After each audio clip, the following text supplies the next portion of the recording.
پہلے سے سرمایہ موجود ہے دین کا، ورثہ موجود ہے دین کا، وہ نہ اس کو نو کرتا ہے نہ یہ اس کی قدر و قیمت کو کم کرتا ہے۔ تو اصول تطبیق کو علامہ لے کے آگے بڑھے ہیں اور انہوں نے اس بنیاد پہ ریکنسٹرکشن کو اسٹیبلش کیا ہے۔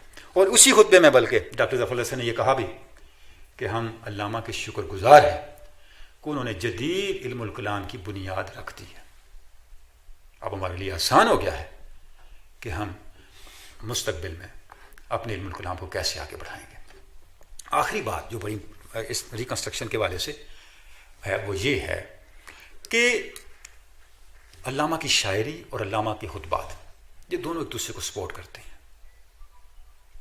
خود علامہ نے یہ فرمایا جاوید نامہ کے اندر کہ من بطبع اثر خود گفتم تو حرف کردہ ام بحرین را اندر تو ظرف۔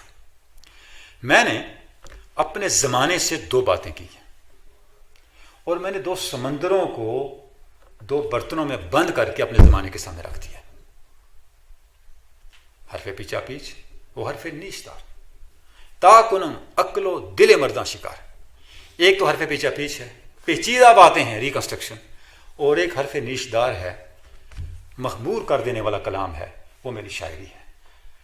میں اب ریکنسٹرکشن کے ذریعے سے زمانے کی فکر کو مسخر کرنا چاہتا ہوں اور میں شاعری کے ذریعے سے زمانے کے دلوں کو مسخر کرنا چاہتا ہوں۔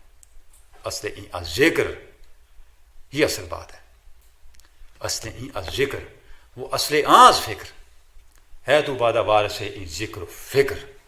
میری شاعری کی اصل ذکر ہے اور میری جو تشکیل جدید ریکنسٹرکشن کی فکر ہے اس کی اصل میری فکر ہے نوجوان مسلم دعا میری یہ ہے کہ تو میرے ذکر کا بھی وارث بن جائے، میرے فکر کا بھی وارث بن جائے۔ تو اس کا مطلب یہ ہے کہ یہ پیور فلسفہ بھی نہیں ہے، یعنی اس کو آپ بالکل ذکر سے الگ نہیں کر سکتے۔ علامہ ذکر اور فکر کو ساتھ ساتھ لے کے چلتے ہیں اور وہ یہی چاہتے ہیں کہ ان کی فکر سے روشنی لینے والے ان دونوں پروں کے ساتھ پرواز کرنے والے ہوں۔